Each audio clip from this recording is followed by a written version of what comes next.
There we are. Welcome to episode 163 of the Canadian Prepper Podcast, recorded May 29th, 2022. My name is Ian. I'm a surprisingly social hermit on Vancouver Island. Eric is focusing on family for some reason, so I'm lead host tonight. Use small words in your questions. Go easy on me, please. No. And I'm Jeff. I'm based in Central Ontario. I'm a target shooter, ham radio operator, general overall handyman, and weather nerd. I'll explain that in a bit. For those of you who are frequent listeners, you know that Eric has been absent the last few episodes for, as Ian said, family reasons. So myself, along with the rest of the panel, wish to congratulate Eric on the arrival of his second child. The daughter, Ava Catherine, born last Friday, weighing a whopping 11 pounds, 9 ounces. I was able to go over yesterday and see the little miss, and I can vouch that she is very happy and healthy. So congratulations to Eric and his wife on the safe arrival. Yay! It's Canada's newest prepper right there. Absolutely. I'm Alan. I'm a first responder security expert and overall safety nerd. I'm Scott, a first responder from Ontario. I like learning things and I worry about our fragile infrastructure. Not to say I told you so, but this week has been a good demonstration of that. Absolutely. Hi, I'm Brad. I'm in Eastern Ontario. Consider myself a part-time amateur prepper who's constantly trying to better myself. And if you want to help support the show and keep the Canadian Prepper Podcast on the air, buy some swag. We have both the Canadian Prepper Podcast t-shirt, worn tonight by Jeff, and the super cool tactical Velcro patch. You can get those both at www.prepperpodcast.ca. All proceeds help keep the lights on and the backup generator fueled. If you're enjoying the show, please take a few minutes and like us on Facebook and submit a review on iTunes. We also want your feedback, good, bad, or otherwise, or if there's just a topic you want us to cover. You can send emails to feedback@prepperpodcast.ca. All right, we have some foundational content for you this episode. Still written by Eric, right? Yeah, well. Oh, really? He's here in spirit. That's right. We're going to start off with some recent news, update our personal preps, and we'll get into the main topic, which tonight is basics of prepping. So news first. I got nothing. So, considering the whole... Sorry, did you have anything, Al? Nope, sorry, I said I got nothing. Okay. My name's still on the show notes, but I didn't put anything in. Okay. So I've got a couple. As I'm sure everybody in Ontario is aware of the storm that went through last Saturday. So there's an article about a prepper, I'm sure, who lives in Manotick on the outskirts of Ottawa.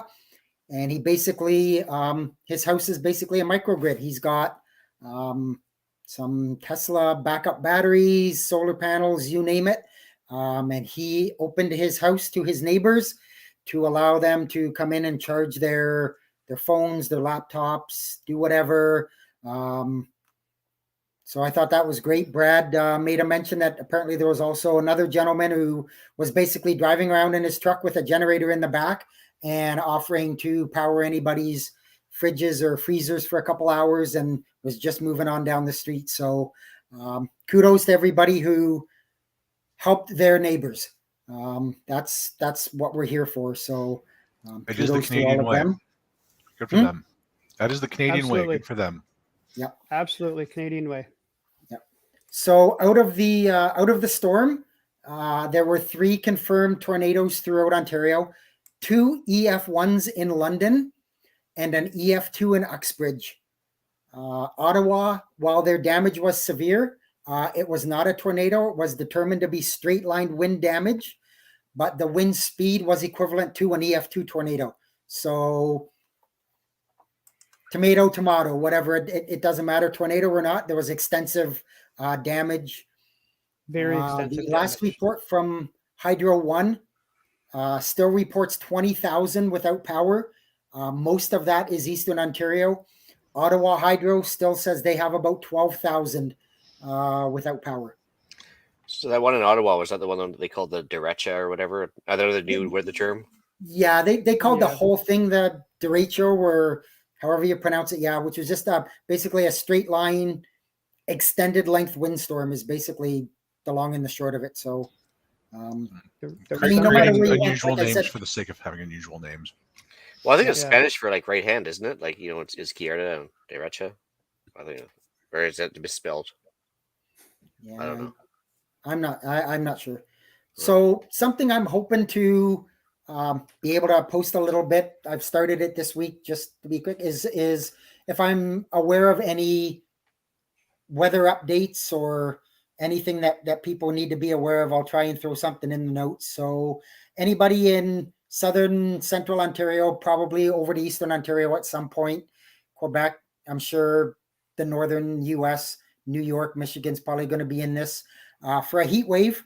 Monday, Tuesday, at least in Ontario, we're going to have temperatures in the low 30s and the humidex in the high 30s to low 40s for at least Monday, Tuesday. So, check on your elderly neighbors or your elderly family, make sure they're fine. And I know we should never have to say this, but we do, and we have to keep repeating it. For God's sakes, don't leave your animals in your vehicle, especially in this kind of temperature. So If you Yeah, are that's right. tempted to leave your animal in your vehicle in hot weather, call me. I will come over, hit you very hard, and take your animal. Well, there's a And special I'll, place and in I'll hell for join that. you. Yeah.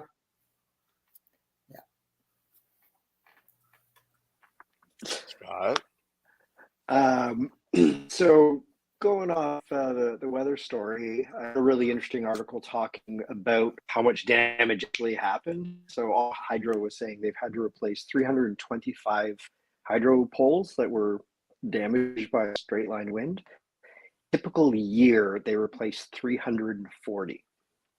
So in the last week, they've had to do a year's work. They done most Which is of about that 3 months for people who are non-union. True. I was going to make a government efficiency joke at the end of this, but yeah, go ahead. The only reason they were able to do that is because it was localized and they were able to call in a lot of favors from friends and neighbors, i.e. hydro linemen from New Brunswick. So just sort of showing the extent of damage after the fact. And then I also had looking at sort of how many people a week later are still without power. I'm going to add to total, Jeff, just because there's still a bunch in sort of where the line that are without power. And they are sort of, I think the total they're figuring is about 1,000. And some of them are talking about it being a weeks long process where they're going to have to rebuild sections of the grid, like down near Tweed and stuff. So, hey, maybe we have 60,000 potential new listeners who are hunkered around their phones listening. Yeah, could be. Anyway, as for myself, what was it? 11 days ago, they finished up with some latest firearms legislation coming into force. So naturally, they just decided to not even take a full weekend off, and they announced that they're going to be bringing in new firearms legislation starting on Monday. So, yay, government! Yeah, hang on to your hats. Yeah, I mean, they're going to milk this one as long as they can. But yeah, it sounds like more restrictions coming in for firearms owners, hunters, everything else. So yeah, that should be interesting to see what pops up tomorrow. Anyway, what have we done lately for preps? I sealed a whole bunch of oatmeal. We bought a great big 50 bag of oatmeal into little mylar bags. Mostly went well. I might have left some of my oxygen absorbers out for a little too long for the last few bags. They didn't kind of vacuum down quite as well as I'd hoped. And the nice thing is getting ideas off people within our chat here about or what I did wrong. I think I narrowed it down to. I need to figure out how to store raisins because apparently they're a whole different thing because they're moist. And then I played around with little FRS calls just around here just to see what I could buck my mag local area, see how that went. So playing with some radio stuff. I wonder if you could check in with Kellogg's because they seem to be able to put the raisins in the Raisin Bran. What's it? 2 scoops in every box. Seems to work out for them. They're covered in sugar and they have an expiry date. But well, first of all, did you get a response on the FRS radios? I'm actually kind of curious if anybody was listening. Yeah. No, it was initially I gave one of my FRS radios to one of my mag friends just to see if we could get between our places that aren't that far apart, but there's a fair amount of topography and leafy cover between now. So we're gonna have to rework this a little bit. And the other thing with the raisins, I mean, they're already kind of dehydrated, so I guess the next step would be like freeze drying them or something. Like, how would you get the excess moisture out of those? Well, I think they're moist, and that's the problem I was reading, where you have a botulism issue because you can take out all the oxygen, but an anaerobic bacteria doesn't care. They enjoy moisture and sugar. So one thing I was reading said, throw them in the oven or in a dehydrator to take that moisture content down even further. Or we just have to eat raisins faster. Yeah. I mean, could you also not just can them and keep them moist? That'd be That's where interesting. the anaerobic thing would come in as well, though. Yeah, but if they're like preserved like any other fruit, then I mean, it's how different would it be than grape preserves? Yeah, I was gonna say turn it into raisin jam or something, or grape Yeah. jam for lack of a better term. Right? I don't know. I mean, there's plenty of sugar content. I don't know if there'd be enough acid content. We'll have to ask our house canning expert to see what she has to say. Interesting. Well, I didn't get a whole lot of stuff done around here. Too busy working. The company I work for actually did a lot of running back and forth for Ottawa Hydro and Hydro 1 in the eastern Ottawa area, I guess towards Carleton Place and Smith Falls and whatnot, and different equipment getting moved around from different stores to here and there. But I did buy a new book to add to my library, the Wood Gasifiers Bible. That explains why Scott's here tonight. Yeah, that explains It it all. Duh. I think he has search engines in the show notes, and I think as soon as somebody mentions it, he shows up. I was listening to another podcast, and it really got me thinking about a lot of different things. And one of those being, the basics of the podcast was energy, and if we don't have fuel to run our generators, how are we going to do that? Well, Scott, I'm sorry. I think Scott hit it right on the nose with the wood gasifier. That I went and bought the book, and I'm going to start sourcing some parts, and I have some people in mind that will hopefully be able to help me build and put it all together and see how it works. So, Scott, the race Back up is on. one little step here. Other podcasts? Yes. Are you seeing other people? You cheater. Every afternoon, I have long drives here and there. I've run through all of our podcasts, most of the other CPP podcasts. So I've looked elsewhere for different ones. And Look, actually, if we're not enough for you, just say it. We can change. No, that's not true. We can't. That's what they all say. We could literally put out more episodes. Nothing more we can do than what we're doing right now. No. It was a really good podcast. It was Sean Ryan. Yeah, I was going to say that's the one I was going to ask you about because that was a good one. I like that. Yes. I actually listened to it once. Pierre actually turned me on to his podcasts. And this last one on the energy, he had shown me that one too and sent me a link to it. So I listened to it on the way to Kingston last week. And then I listened to it again on the way to Montreal Thursday, actually. I figured, I'm gonna get that book and start looking for parts and pieces. And like I said, I have people in mind that can help me build it and put it all together and whatnot. So, Scott, the race is on. Challenge accepted. Brandon, says Scott's here. Let's ask the question. Brandon's asking, is the Wood Gasifier Bible on Amazon? Yes, it is. That's where I yes, bought it believe from. It is. Yeah. And what's Ben's last name? Peterson. Peterson. There you go. Just look under Ben Peterson. You probably find the Wood Gasifier Bible. I have a copy at home as well, so it's definitely a good read. Hey, Jeff. I also really didn't do a lot this week. I went this afternoon to a meet and greet with a bunch of local preppers from my area. Had some really good conversation, made some good contacts that I'm sure I will be reaching out to in the near future for advice, ideas, suggestions on some things that I'm working on in the background. Um, and just really nice to again meet those local people that you didn't know were there. So um, hopefully I can get potentially maybe get one of them on a podcast here to talk sometime in the future. They just recently purchased a freeze dryer. We haven't talked about that, so I would like to Interesting. see if maybe they'd be interested in coming on sometime in the future once they kind of get working with it and get familiar with it. And so, Yeah, that'd be really One- cool. Very cool. Wondering if they're that close. You guys aren't that far away. Wondering if they'll run some stuff for us. I'm sure if you pitch in for power and whatever, I don't know if there's any wear parts on those things or not, but maybe. Can you freeze dry raisins?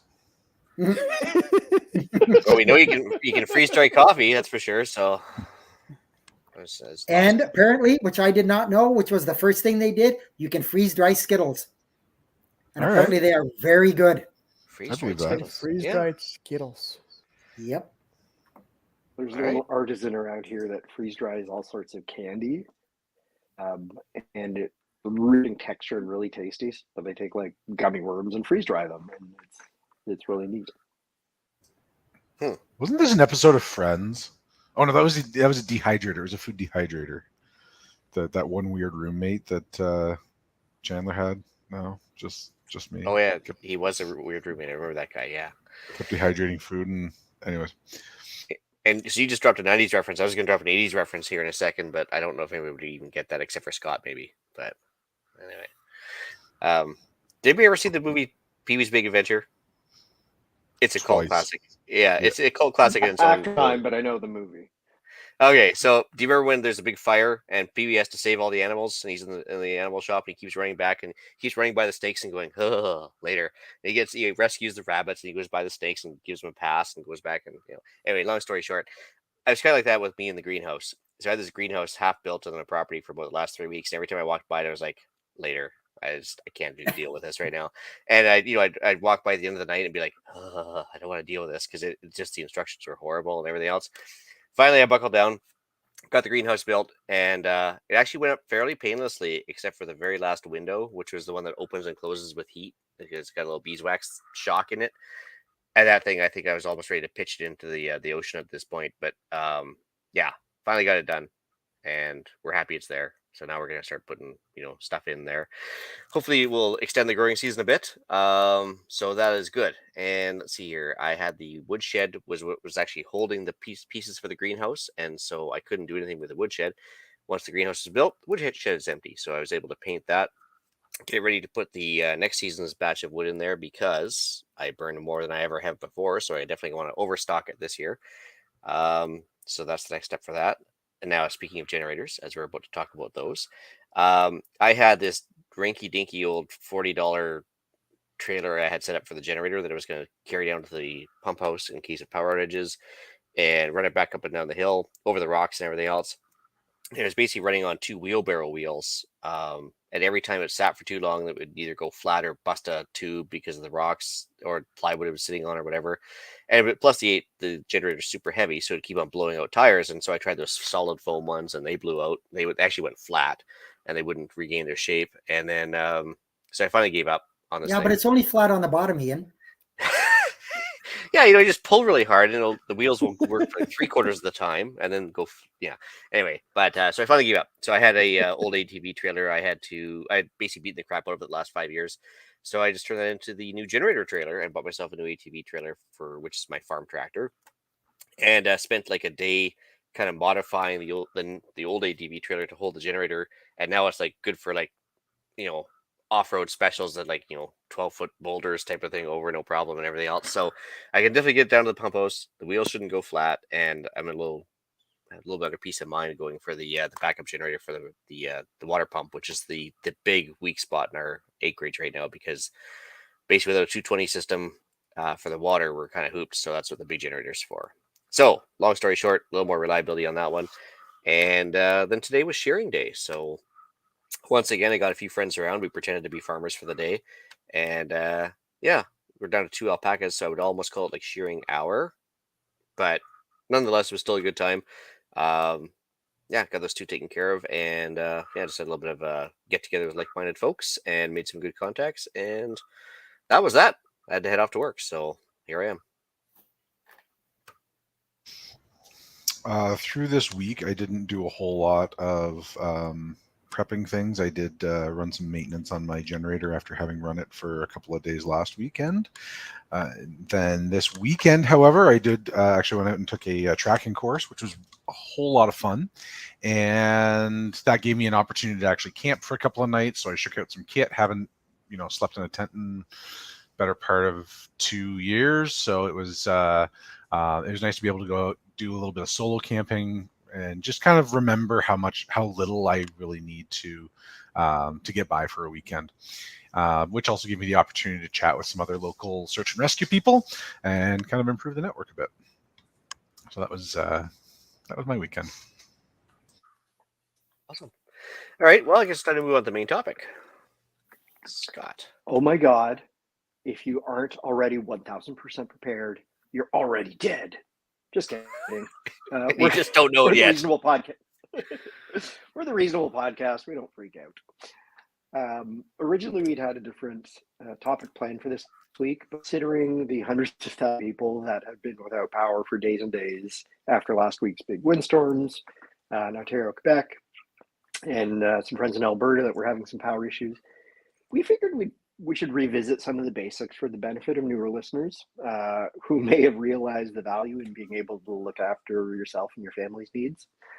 Some of our more involved listeners might find this stuff redundant, but we all came here to learn, and we'll ask those listeners to add some feedback on lessons they've had from prepping and for the benefit of these newbies. The nice thing about prepping is it's not a petition. Well, we can both walk in. Normally, you and I can both walk into a store and each buy one of whatever, and it's not a big deal. After things happen, it becomes a competition. If all of my neighbors have gardens and generators and firewood and full pantries when things go awry, then we're all in a better position, and I'm personally much happier and better off because they were prepared. So there's really no problem in everyone getting prepared. So if you're here as a listener for the first time, we're guessing it's because you've realized that things don't always carry on exactly the way they have. For example, supply chains get interrupted, power isn't coming out of the wall, that kind of thing. Congratulations! You've accomplished the first step in prepping, which is shaking off that continuity bias. Ian, you first introduced me to that term when I started listening and interacting with the podcast. Once you realize that our infrastructure is fragile and you see that there are assumptions that we make about the world, we can start doing the little things to help insulate ourselves from those bumps, or consider a form of insurance. Prepping isn't about having bunkers. I'll let the panel disagree here. Listen, you do not speak for the entire panel. Yeah. I just wish there was like a rock cutting lightsaber I could actually like carve into the bedrock and actually do like a nice solid. Yeah, but it's not gonna happen. Wouldn't that be nice? Oh, I tell you. When you're done with it, can you send it this way? Yeah. Anyway, prepping is much more about having gardens, pantries, generator, knowing your neighbors, that kind of thing. I watched a news report about a guy who was proudly burning wood in the bottom, like the tank section. I assume the propane tank out. Barbecue to cook for his family and his neighbors. Kudos to him. Great MacGyvering. I'm sure his formerly nice barbecue is kind of trashed. I'd sooner be the guy with the spare tank of propane in the shed and the intact barbecue that can still feed my family and neighbors. So, or a burning barbecue, charcoal grill. Exactly. With that in mind, we thought we'd cover some of the simple things that people can do be it for another power outage, a blizzard, anything. We all that way could be the neighborhood hero with the intact barbecue. So one of the topics that obviously is going to be of great interest to an awful lot of people these days. So we figured we'd dive into generators a little bit and sort of talk about them. So there's portable, there's the built-in standby ones, on-demand automatic. They're lovely. Today, we're going to talk more about the simple portable ones on wheels with extension cords, that kind of thing. You can get them at most hardware stores. I imagine they're probably sold out anywhere you need them these days. I imagine you're probably moving a lot of them around also, Brad. So one of the first things to talk about is, sorry, go ahead, Brad. There was a home hardware in Ottawa on Bank Street. They closed the Friday before the storm at 4, knowing the storm was coming. They opened Saturday for 3 hours, sold 28 generators, and closed the store. That's all they were open for. That's all they sold. The store itself opened on Monday morning with no power. I was booked to go in and pick up loads for them to deliver. They had no power, no phones to even call my company to say cancel the order. The store is so new, it did not have its emergency backup generator installed yet. The guys were coming from Southern Ontario somewhere under contract from Home Hardware Canada to come and put it in. It just so happened Monday they were supposed to be there to put it in. We had the storm on Friday. The worst part about that when you go into like Home Depot in the heat of the moment there and you buy a generator like that, not all generators come with enough oil to run it and everything else. So a lot of these people will grab the generator, go home, think they're good. They'll crack it open. They're like, please add 500 milliliters of 10W30 oil. I gotta go back to the store and it's closed. It's like, so like, yeah, there's obviously layers of preps when it comes to that stuff. It's like rule number 1, RTFI. Or if they don't even read the directions and they just go ahead and start it and wonder why 15 minutes later it won't run. That's why really rule number 1 is read the instructions. And that's the whole point. When you can get this stuff ahead of time, as opposed to rushing to the now closed store, you're in a better position, right, guys? It's almost like a test your gear thing. Yeah, absolutely. We have to do that? Yeah, turns out we should get onto that. So when you're looking at generators, one of the biggest things is the wattage. Most circuits in your house, picture your standard 2 vertical slits, little face ground at the bottom, run at 15 amps. That's a typical circuit in your house. The circuit breaker, the fuse, is going to read 15 amps. If you've ever run your toaster and coffee maker on the same circuit and tripped the breaker, it's because you're drawing more than that 15 amps. The breaker did its job. Typical hairdryer is likely rated about 1500 watts. It'll run smoothly on a 15 amp circuit. Likewise, 15 old style incandescent 100 watt light bulbs will draw about that same amount of power, 1500 watts. So the wattage rating of the generator tells you how much power it can put out. A little generator the size of a toaster is not going to produce as much power as one towed behind a truck on its own built-in trailer.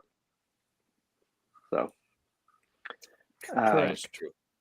And I guess if people need a quick calculation on how to figure out how much power outage or how much power usage each item has, they don't always show how many watts it draws. In which case you use what they call Ohm's law. Might be elementary for a lot of guys, but again, volts times amps equals watts. So it will give you usually 2 of the 3 items on the back of the appliance, and you can usually figure out how many watts you need from there. So just something else. And just quick mention there, you mentioned the old incandescent light bulbs, which are pretty much getting phased out. The reason we always talk about the LEDs is because the draw of the amperage and the wattage is so much lower that you can run a heck of a lot more lights on a given size generator than the old incandescents. So it actually makes a little more sense to have LEDs in the house already in place. This is my 2 cents on that. Absolutely. I mean, running one old incandescent, you could probably run 12 or 14 LEDs for the exact same expenditure. Mm-hmm. Oh yeah, absolutely. Yep. Well, even If not changing out more. remember that stand-up work light I think I mentioned a couple episodes ago there. It was 1,000 watts of draw for the 2 work lights. I took it down to 28 watts with 2 LED replacement bulbs. So it was like, it got just as much brightness out of it. So that was pretty good. That's awesome that you can replace the halogen bulbs with LED. That's a Hmm. nice move instead of having to buy a whole new lamp. So to figure out how much power you're going to need is kind of our first step. Keeping 1 bar fridge and a cell phone charged is going to take a whole lot less power than 2 fridges, a deep freeze, a microwave, 2 more deep freezes, a well pump, 2 sump pumps. So we'll use that Ohm's law and try and add up all the wattages of everything you intend to run on your generator to get that ballpark number. Remember, you don't have to run everything at once.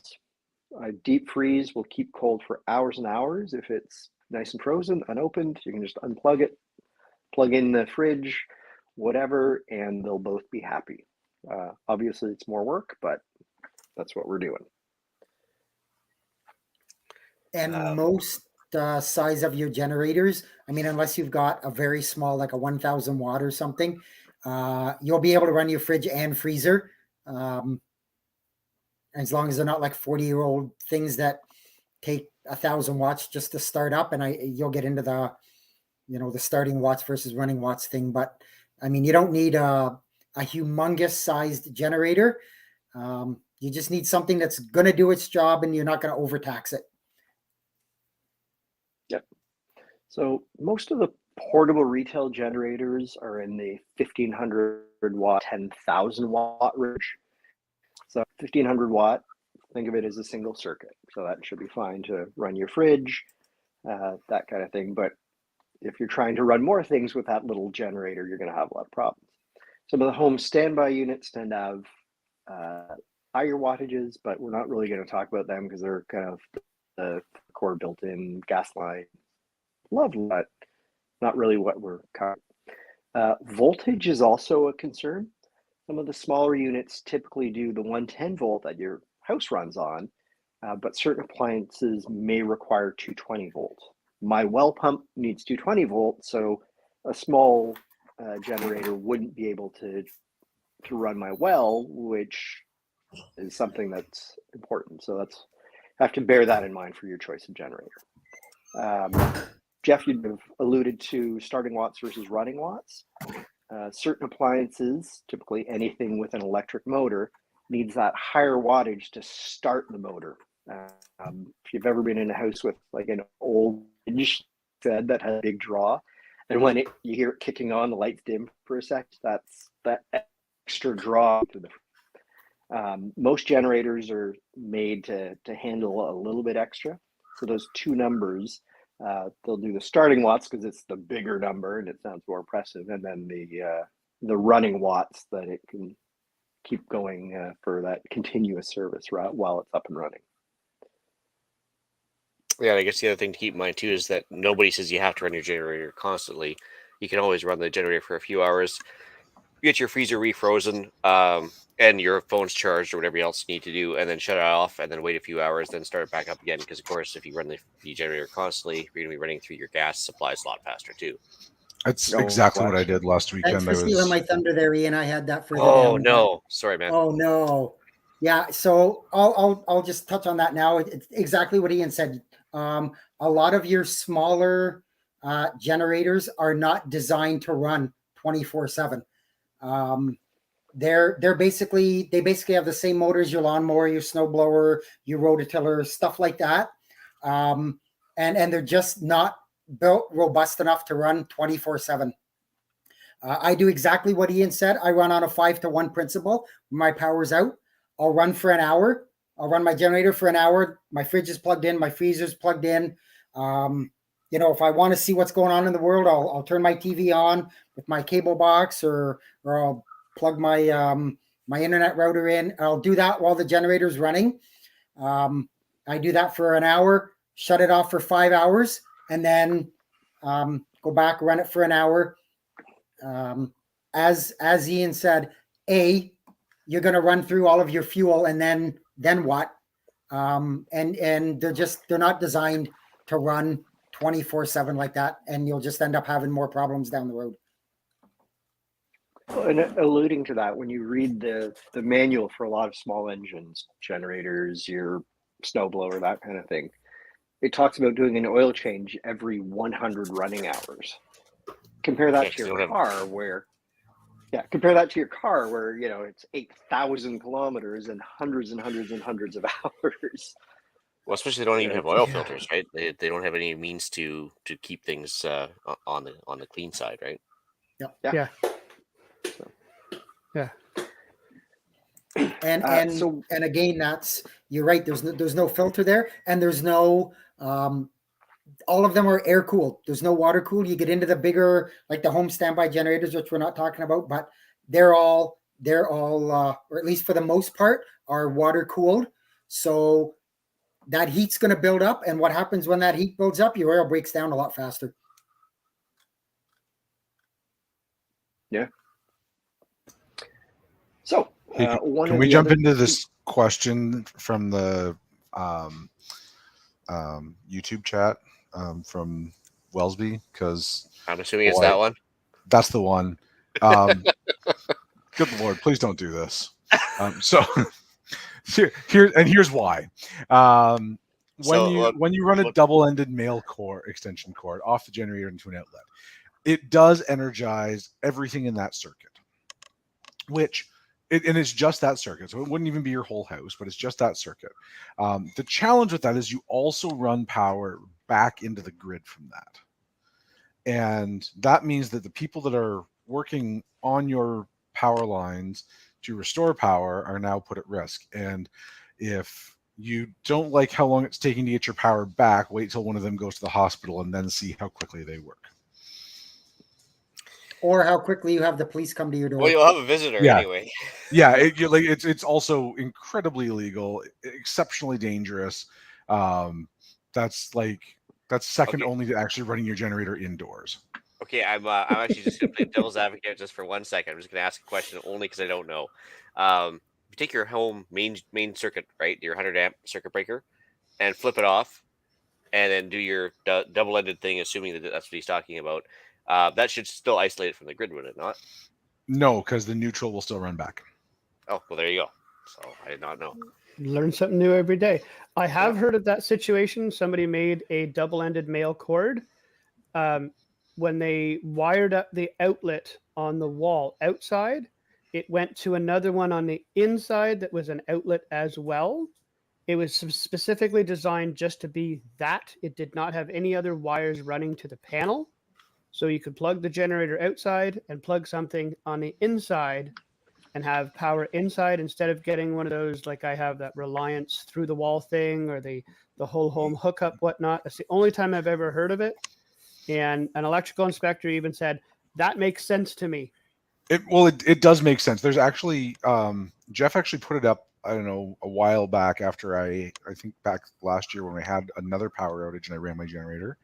And there is a pre-made, inspected, approved, and insurance-friendly, probably keyword there, insurance-friendly solution for that. And I think Jeff said you can get it at Home Depot, and it's got the 30 amp connection on the outside and an octopus plug on the inside. So I have one of those. It's from a company called Reliance. I bought mine from Canadian Tires, about $120. It's 30 amp on the outside. This one though was just a regular 110 on the outside of the house and a 110 on the inside of the house. I'm glad the electrical inspector thinks that's okay. I would love to know what his insurance company had to say about it. Yeah, I wouldn't be going down that road, but hey. Yeah. So Melissa asked too, the Generacs, are they water cooled? Is that what you guys were getting at? Depends on the size. The larger standard home generators will be water cooled. Obviously anything portable, even the smaller maybe 6-7 kilowatt home standby ones will be air cooled, but anything above that, the engine's going to be big enough that you're going to have to be it's going to have to be water cooled. And the other thing that I forgot to mention, which I think is a very important thing when we're talking about generators, especially the portable generators we're talking about, Yes, you can get them in different sizes, but clearly understand the bigger the size, the heavier it is. And if you have a requirement to get it in and out of a vehicle or to be able to move it, and you need to do that by yourself, don't get a 10,000 watt generator because you're going to be in the hospital with a hernia. Or you have to put it on an ATV trailer. Or put it on the ATV trailer. Yes. So be cognizant of that if you need to be able to move it and you need to be able to move it yourself, you've got to buy one that you can move. Obviously, that makes sense.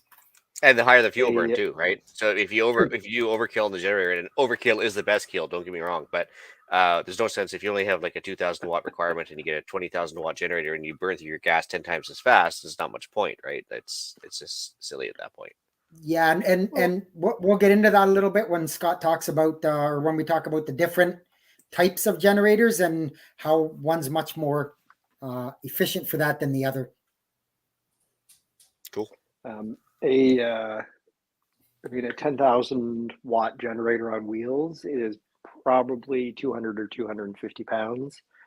A 3,000 to 4,000 watt is probably closer to 100 pounds. And when you get down to like the little suitcase ones, I mean, they're obviously much more manageable, but they're sort of that 1,500 watt range typically. Yeah, my 3,000 Champion is 85 pounds. Nice. Yep, Nice. I was going to say my 3,500 is about that too. Yeah, and that's me. Makes a really good point that they're louder too. Like the bigger the generator, the louder they are, which is absolutely accurate. And even if you're not taking super nerdy things like operational security into consideration, it's annoying.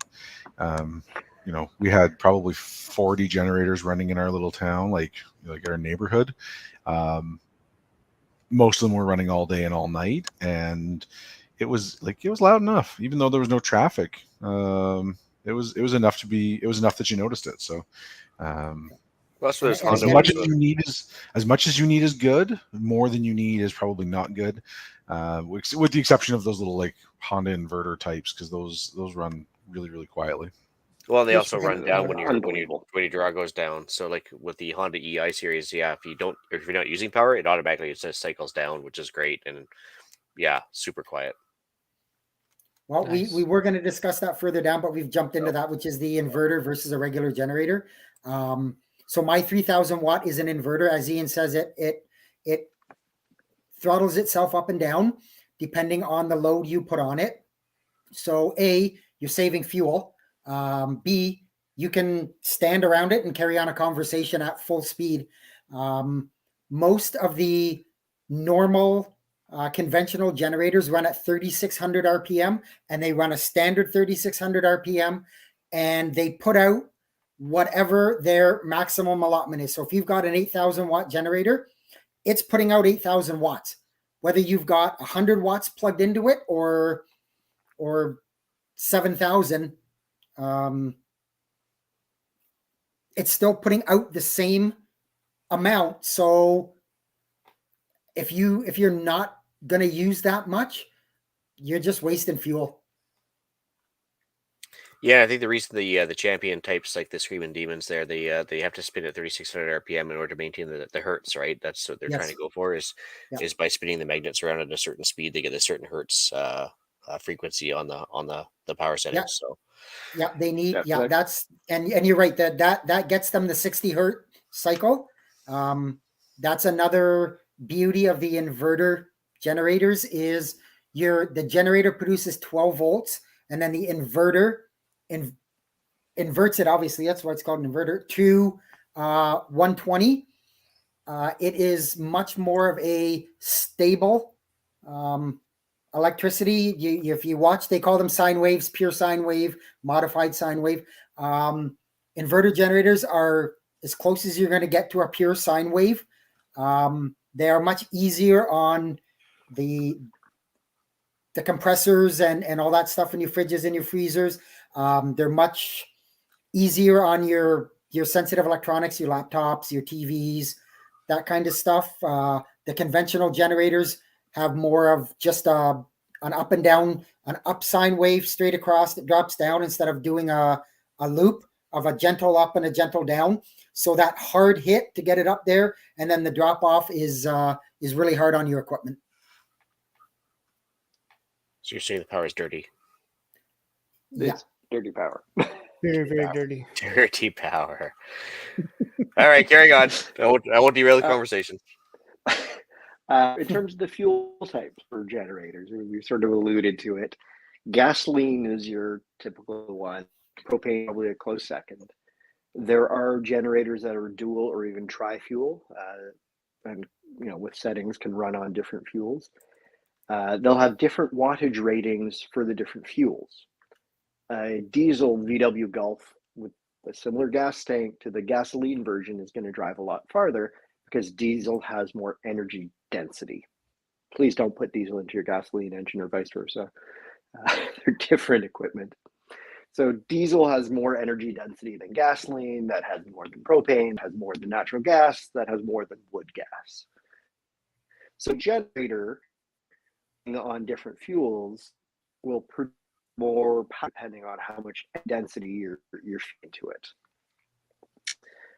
So if we're talking about a typical generator running on gasoline that we're going to fill from a jerry can, right? We want the generator off, we want it cool.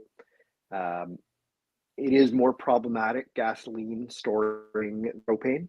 We talk about fuel rotation in here a lot. Alan did a explanation of that last week and what we did for preps. So in terms of fuel rotation, we want to use that old gas first. So pour that into our vehicles and then refill the can with fresh gasoline, and then release stabilizer. So it's one of the chemicals that helps absorb water and sort of keeps the gasoline from separating to different elements, because it's not one pure homogeneous liquid. There's actually component there. We don't want it to separate. So it's kind of a pain in the butt to make gas. For work, use those jerry cans and them into your car or your TV or whatever, and then take them to the gas to refill versus just driving up, filling your vehicle, and driving off. But because gas is perishable, that's why we need to rotate it. A 2-year-old can in your shed is probably going to be really hard on your generator's engine. That'd be extra bad if you're very dependent on that generator right now. So that's one of the things that we keep in mind, and it just kind of becomes a habit, really. Is that a fair description? Yeah, and on top of that, something sometimes a lot of people forget is they'll maybe rotate their fuel, but they won't change or rotate the gas that's in the tank of the generator. It's only the gas that's in the tank of the generator is only going to last as long as the gas that's in your jerry can. So if you're not keeping a jerry can for more than 4 months, 5 months, you shouldn't leave the fuel in your generator for any longer than that. Either run it through, and you should be running it. I mean, like we say, always test your equipment. I start and run my generators every month. I'm sure pretty well everybody else here would do the same.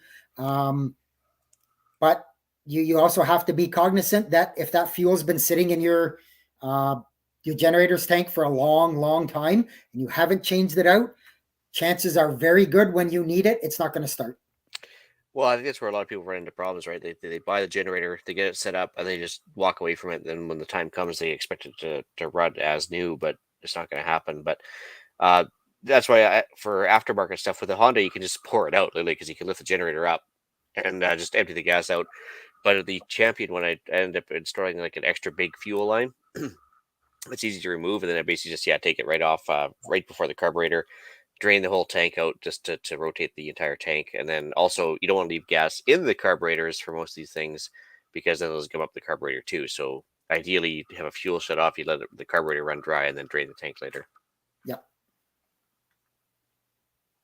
Unless you're like, yep, that's me, who says I have so many power outages, the gas in my generator stays fresh. Yeah, still rotating gas. Yeah. Look on the bright side, you're rotating it. Yeah. That would suck. My first car was like that. Your it would burn so much oil. Never had to change it. I just had to keep adding it. Yeah, that's fair. It's not a way to do it, right? Yeah. Actually, before we get going again Always here, had fresh oil. Wellesby's asking Scott. He's mentioned you were talking about an old truck for gasification. Did you have any success with that? Oh, I mean, I have to convince my boss. Good idea. The That's chief the financial first step. officer. The financial officer has to agree that the 1960s or 70s carbureted pickup truck is a good investment for us. So we're not quite there yet. So we need to.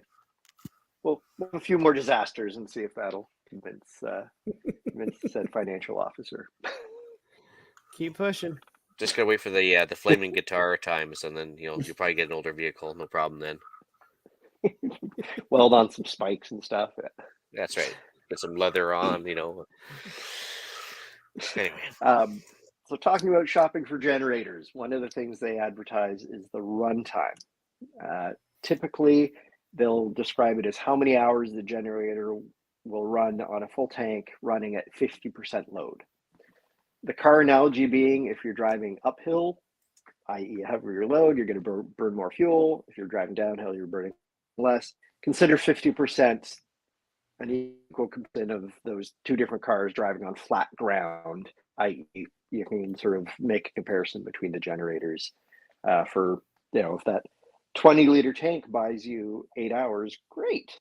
If your needs, the generator with the tank will run 8 hours, then all of a sudden your fuel's going to last twice as long, right? So that's what that means. We've started talking about getting power into your house. Alan, why can't we just run the generator in the house? Carbon monoxide bad. 5138. And that's gonna be CO very bad. that's gonna be the shortest description ever. I was totally expecting a giant rant, but yeah, I guess that's an explanation. Listen, if you are brand new to the Canadian Prepper podcast and you've never heard of me talk about carbon monoxide before, go back to any of the last 118 episodes in which I discuss carbon monoxide at length. This show's running long. We're going to leave it there. Fair. That's fair. We've already talked about not putting power back into the grid. That double-ended male cord will kill people. Extension cords are designed in a way so that the power is protected and the exposed metal is the part that receives the power. It's done that way intentionally. If you're running a system where you have your nice generator outdoors and you're running extension cords in your house, bear in mind you're going to need some heavier gauge cords if you're having heavier load. If you have one cord coming in that's running 8 different appliances, there's a lot more amperage running through that. So picture one of those heavy duty 12 gauge cords that can handle 20 amps versus that light duty 16 gauge lamp cord that, it just is an extension to charge your phone with. That power demand is really important. I did into one of the previous houses, and the owners had some lovely incandescent Christmas lights up, all in series. There were probably 5 or 6 chains, probably well more than the manufacturer's recommendation. And the single extension cord that was feeding get too hot to touch. There was so much amperage running through that one duty cord that it was very problematic. You will notice those cords are being overheated. The conductors inside them will actually start to twist. So when you start seeing kind of waves in your extension cord, it generally means that you have overpowered that cord. You've overheated it. You've likely done some damage to that cord inside. It's time to throw it out and get yourself a heavier one. The heavy duty 12 gauge cords go on sale. I checked on sale this particular week at Canadian Tire, but typically every other week I'd say they're on sale.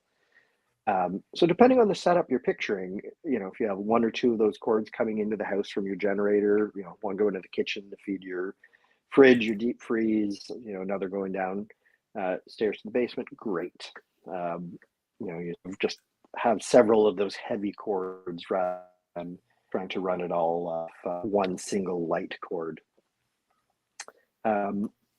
During good times, it's a whole lot easier to have a if you want to just build a little piece that you can put in a sliding patio door or a sliding window that's easy to seal up, that the cord can pass through. Picture a piece of wood, stripping a little slot where you put the cord in, you close the window, the storm stays outside, power comes in, you're all set. It's a simple DIY way of doing it. Fair.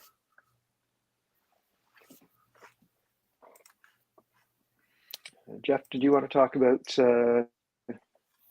dedicated circuits? Well, I mean, as Ian mentioned, there's that, and Brad mentioned the same thing. The Reliance, there's other companies that make it. Canadian Tire has it. Home Depot has it. I would imagine Lowe's, a lot of them have it. And it's basically what they call it's a through the wall kit. There's a box on the outside that you connect your generator to. Small tube with the wires goes through the wall. And on the inside, you have a 6-prong outlet connector that you can plug several items into. The only thing, and I don't know if anybody who set this up ran into that problem, but and I don't want to confuse anybody, and I want to be very clear. If you're unsure, talk to an electrician or somebody who is knowledgeable on electricity. You don't want to make a mistake with something like this. So the circuit, that control panel runs on a heavy cord with a 4-plug prong on it. And I know it's confusing. I don't know if you guys can see this. So that is the 3-prong connector that my generator works on, but it requires a 4-prong cord to plug into the Reliance box. I didn't realize that. I put the box in, I bought the 4-prong cord. I'm ready to go. First time power goes out, fire up the generator, go to plug it in, realize that my generator isn't big enough and it only has the 3-prong 110 connector. So I had to buy this adapter through Facebook Marketplace. Stupid part was it was a bit during COVID. I bought it from, I did not buy it through Facebook. And anyways, I can't remember who I bought it through, but they wouldn't allow me to come and pick it up. They had to ship it. I bought it from a place that was an 1.5-hour drive from me, and it took 8 days for Canada Post to deliver it. So go figure that. It's just basically a connector that allows you, like I say, to have the 3-prong into your generator to hook onto the 4-prong cord that goes into that box. If your generator already has the 4-prong plug, depending on the wattage of your generator, some of them have the 3. If they're smaller, some of them have the 4. Some of them, and this is where it can get confusing, and I say, make sure you are right and you know what you're up to. A lot of the bigger generators that have the 4-prong are 120 or 110 and 220 or 240. You've got to make sure that your switch is on the 120 side, because you're only having the individual plugs on the inside. And if you try and run 220 through that, really bad things are going to happen. So if you're unsure, if I've confused you in any way, talk to an expert. Fair enough.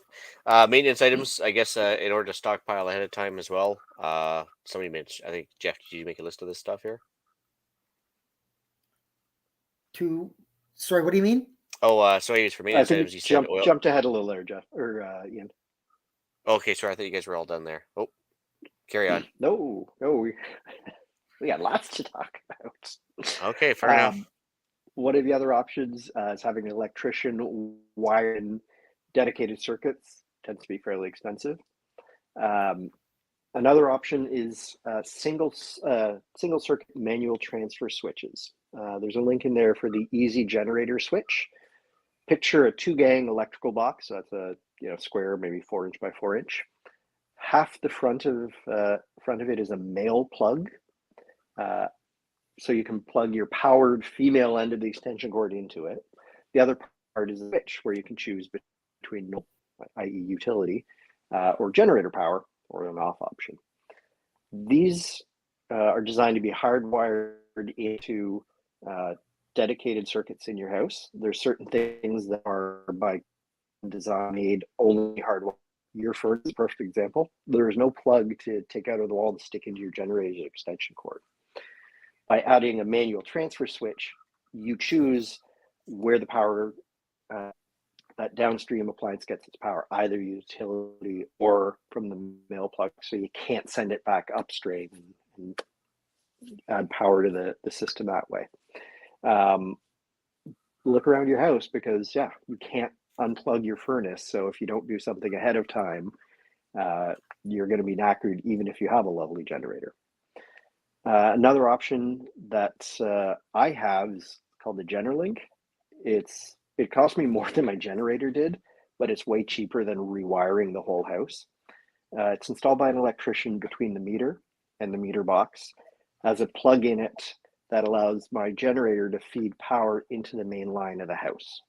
Won't allow power back out to the grid, and it's a whole home surge protector. Does about 40 amps, so it can't do my entire house, but that's more than my generator can make, so that's just fine. I turn off the individual circuit that I don't need, and I can still run my fridges, my furnace, my well pump, my water heater, whatever I need. I went and labeled my circuit breaker with little green dots on the important circuits just to make it easier to flashlight. My stove turned on. The oven was way too much power, but as a safety thing, because the sparker comes in, it's kind of I consider that an important safety feature. Have you ever had to use it yet, Scott? Yeah, no, I've used a couple of times. It works quite well. I like it. The new version that has a Bluetooth feature, I kind of wish I had that, because then it would tell your phone when the power's come back on. I have to go and sort of check the little lights on it to see if there's utility power or not. I saw that Amazon. Sorry, go ahead, Ian. Wellesby's asked if there's any books you'd recommend on the subject. Which for generators, Wellesby, or for how to power into your house? I think for generators and or interconnection. I don't. So far, it's been learning by doing.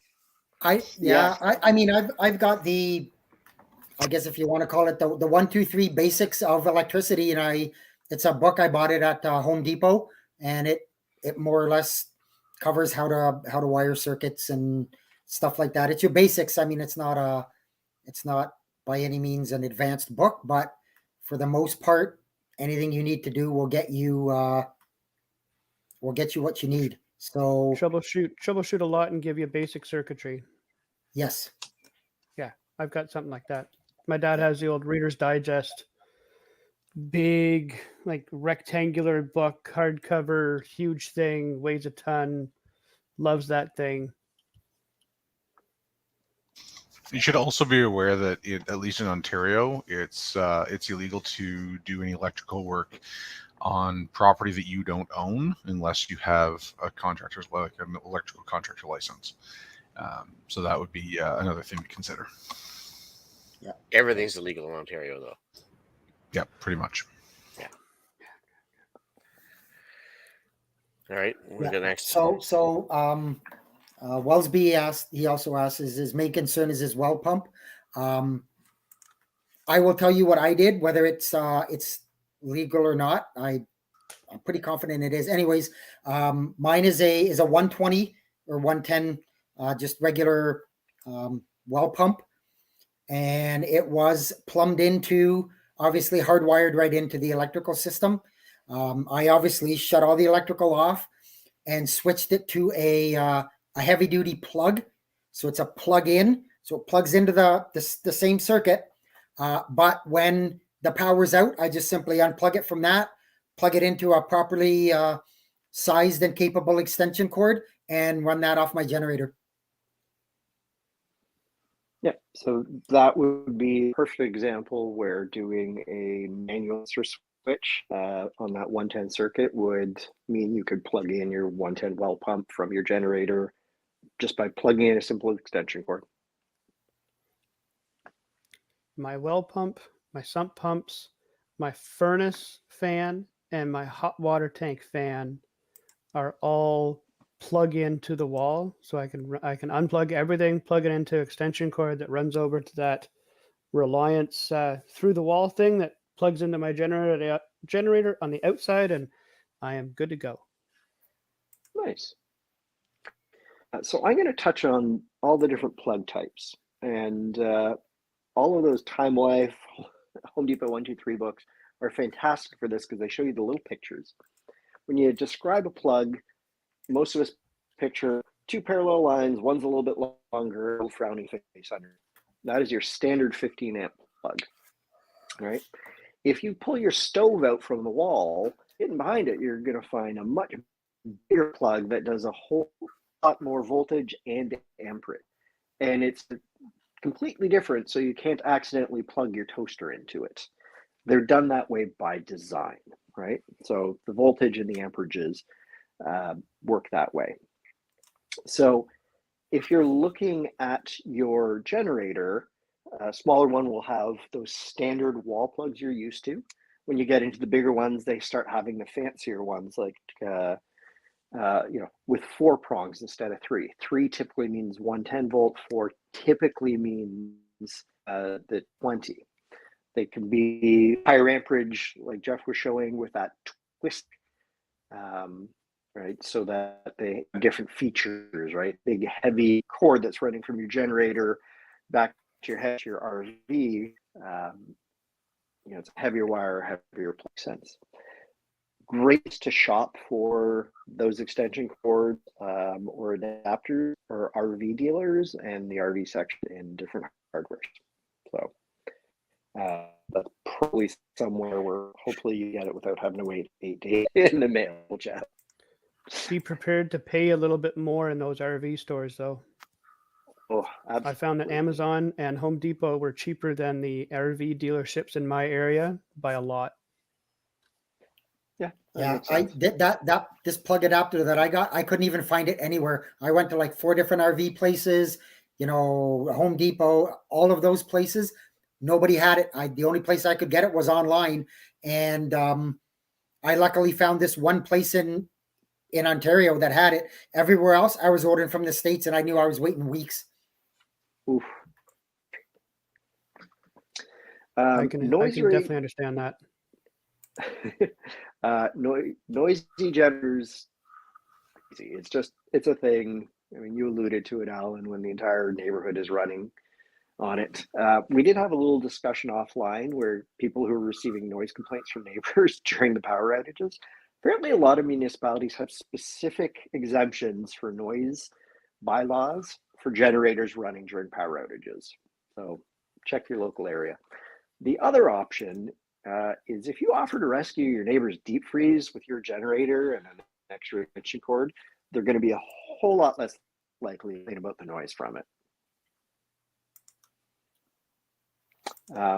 And yes, the Honda EI series are absolutely beautiful and so quiet. They're lovely, but yes, bloody expensive. $3,000 for the 3000 series. Yeah, they're not cheap. Oh yeah, they are not cheap. I would love to have one, worth. but I'm just not going to afford one at that price. No, And yeah, Hondas are nice, but you're also paying for the name. Yes. Well, and reliability too, and everything else. Like the, I guess now it's the 2200. It used to be the 2000, but it's 2200 now. You can link them in series as well, which is kind of nice. But that's the a lot of the inverter ones though you can link in series. My Champion, you can link them in series. Yeah, so they're pretty good. Parallel. Or sorry, parallel. That's right. Yeah. Okay. Parallel. So I was trying to say. Thank you. Don't end up with the voltage. Yeah. No, it's handy little toys for sure. One last thing to talk about generators, bonded versus footing neutral. Bonds, they're using the metal frame as part of the neutral circuits. Floating, it's just the wires. Typically, this won't have an impact on most homeowners. Sometimes it can cause tripping in GFIs. If you're getting down into the weeds that much, we're happy to help you out. But for the purpose of tonight, I wouldn't really worry about it. Typically standalone generators, it's not going to be an issue. we did get into some of the maintenance issues. So, Jeff, did you want to put some of the ideas for things to know how to do ahead of time? Yep. Ian mentioned it earlier. The obvious things. Know how to change your oil. It's not that difficult in those small engines, but know how to do it. Know where the filler plug is. Know that kind of stuff. Most of the those small engines don't have an oil filter to worry about changing. It's just simply drain out the old oil, put in the new oil. Spark plugs. Always have spare spark plugs. Know how to change them. They're not difficult. You just need to have the spark plug wrench. Spark plugs Those come are in those about are really the 1,000 two different main. sizes. Fuel filters, inline fuel filters. Yeah, you can do that. They don't come with them normally, so you have to install them. Yeah, after I the was just going to fact. say my generator does not have an inline filter. Some of them maybe do. Check your owner's manual and see what's there. I did mention it earlier. Again, fuel rotation. Make sure you're rotating the fuel that's in the tank, as well as your external source of fuel. And I depending on know. the climate too, air filters, because some people live in really dusty or dirty climates. Other people, they can get away with a little Yep. longer, but at least know if it's a foam or a paper filter or whatever it is, and see if you have to carry spares or at least filter oil for the foam ones. Absolutely. Yep. Good. So I think that's been an excellent deep dive. And the only other thing that you may want, I have it. Is spare pull cord. Spare pull cord, possibly a handle. It's not that uncommon if you've got to pull it that you're gonna eventually break a pull cord. So I've done it a couple times. It's not that hard to fix it. You just need to know. That, and you can go and buy reels of it for pretty cheap. How many things that you have on your property? Your chainsaw, your weed eater, your lawnmower, your generator, your snowblower. Your snowblower, yep, everything. All those things have pull cords on them. Save yourself a whole lot of headache. Go and buy a reel of starter cord and a good pair of scissors to cut it with. Keep them together. You never run out. Yep. True. Well, I guess time to move on to the podcast challenge. Yep. I absolutely didn't lose my spot on the show notes. No, that's awesome.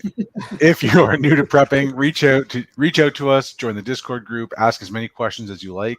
If prepping is already your thing, offer to help someone recently affected by this week's events. Fair enough. We actually we did time out for the episode as far as we were going to cover off pantry and cooking episodes or cooking topics for new preppers, but we'll probably carry on with maybe next episode or at least one down the line. We'll get back to that for new preppers. But yeah, I think some back to basics episode kind of fun. Yeah, for sure. Upcoming events, still Mapleseed events across Ontario as well. Not all sold out, surprisingly. There's a few available still. So if you want to improve your basic marksmanship with 22s, that's a great idea. Go to mapleseedrifleman.com/events. And the annual preppers meet is in Desboro, Ontario. That's near Meaford, Owen Sound area. Anybody knows those towns, Western Ontario. If you're interested in going, they do have a website, www.annualpreppersmeet.com. It's got info on there. You can buy tickets. Tells you who the other vendors are that are there. I personally haven't been. Eric's been. I haven't. Whether I can make it this year or not is going to be up in the air. There's a conflict for me that same weekend, but I've heard nothing but decent things about it. There's a lot of good stuff there. So if you're interested, look it up. Cool. Deal of the week. So a bit of a story. If you were listening to the other CPP, this was covered about a year and a half ago. Fireforce Ventures is still a store in Calgary. Unfortunately, they had a bit of a run-in with the law and some public complaints because they were selling camouflage from a certain now defunct South African country, and they were accused of being white supremacists, despite the fact the gentleman was from Asia. Anyway, long story short, he's had his fill of Canada. He's moving to Texas, and so now, which is good for us short term, He's blowing out his entire store, 25% off if you use the discount code Dynamo at fireforceventures.com. And for example, right now they've got MREs on for about $10 a pop, which is a stellar deal, especially in this day and age, as well as a bunch of other backpacks, camo, everything else. Check them out. They're a solid store. And Nice. How shout about, outs. Well, sorry, was that Scott? No, I was going to say, go into the shout outs. I see you got some. Yeah, so shout outs just to the Shearing crew for today. We had Jack, Russ, Amy, Isabel, and Mark all show up. Give me a hand with the alpacas today. It's much appreciated. Anybody else? Yeah, I'll do a shout out to Kevin from our local prepper group who set up the meet and greet for us. I know he listens to the show, so thanks for setting that up, Kevin. It was a good time to be had. Yeah, it's good. It's nice to find local guys for sure. All right, I guess I'll bring episode 163 of the Canadian Prepper Podcast to an end. You can find the podcast on iTunes, Podbean, Spotify, or your favorite podcast app. Please help us out and submit a review. It helps other people find us. And we do record these shows live on Facebook and YouTube. If you want an early peek at the shows, please subscribe to the YouTube channel, Canadian Prepper Podcast, and click the notifications tab. That gives you an alert when we're going live. If you want to reach me directly, and I always love answering questions, you can call me, or you can't call me. You can email me at Alan, that's with one L, at prepperpodcast.ca. He said he can call you. What do you want us to call you? Anything but late for dinner. If you want to reach me, you can just throw a generic email in at feedback@prepperpodcast.ca. And if Eric feels up to it, he'll send it over to me. Well, I'll tell you too. It goes I've by already courier told you pigeon. everything I know, so prepperpodcast.ca works for me also. I can be reached at batbradcpp@gmail.com if anybody wants to chat. Awesome. You can reach Ian directly by emailing me at theislandretreat@gmail.com. You can also occasionally find me on Canadian Patriot Podcast on iTunes and YouTube. We record Monday evenings now at 8:30 p.m. Eastern. I'm also in the Discord chat for both CPPs, as most of the guys are here, I think. Email us if you want an invite. There's about 200 people on there now. You can find us discussing why government waste in society has me upping my generator card game. Thanks for joining us. Until next time, be prepared, stay safe, and keep learning.